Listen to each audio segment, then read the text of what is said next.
Namaskar, this is Firstpost and you're watching Vantage with me, Palki Sharma.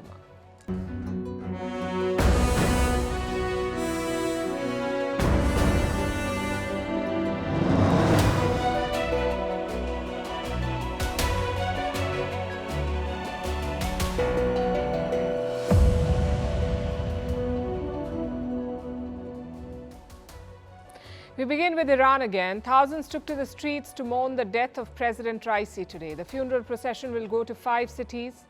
There were celebrations too in some parts of the country, and it basically sums up his legacy.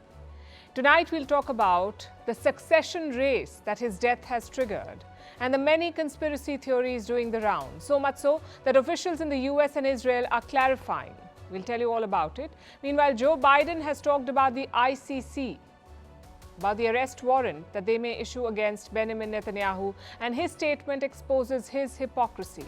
In Africa, Zimbabwe has signed a $500 million deal with China.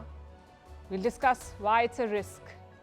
In Russia, they're planning a major upgrade and comeback for their navy. Should the West be worried? In India, the stock market boom has left the government worried about the growing risk appetite of the Indian investor.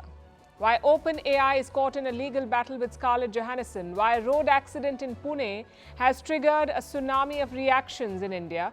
And what is intuitive eating? An anti-diet trend that is going viral. All this and more coming up. The headlines first. China complains to the United States after its Secretary of State congratulated Taiwan's new president. Beijing says Antony Blinken's message violated the One China principle. Beijing considers self-ruled Taiwan as part of its territory. Washington is Taiwan's most important partner and its biggest arms supplier. Finland proposes a new border law to block migrants. Last year, Helsinki saw a surge in migrants along its border with Russia. Finland claims this migration surge has been orchestrated by Moscow. In December, the Nordic country closed its border with Russia.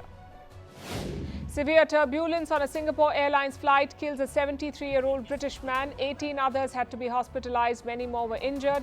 The London to Singapore flight had to make an emergency landing in Bangkok. There were more than 200 passengers on board. India shuts schools in its capital as temperatures soar. Schools in Delhi told to declare summer vacation till the 30th of June. A heatwave alert has been issued in the national capital for the next 4 days. In the last few days, temperatures in Delhi have soared above 46 degrees Celsius.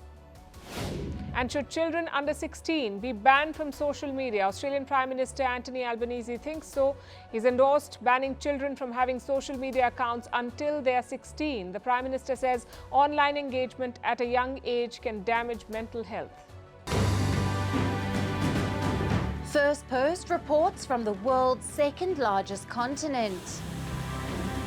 Hello, I'm Alison Lagrange. A very warm welcome from Durban, South Africa.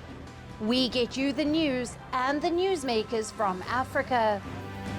South Africa goes to the polls on the 29th of May. I will track the election and bring you ground reports.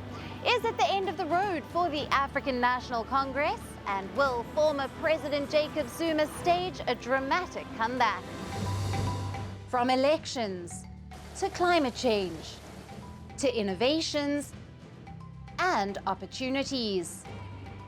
As the world's attention shifts, we report from Africa, the heart of the global south. Join me every weekday live on Firstpost.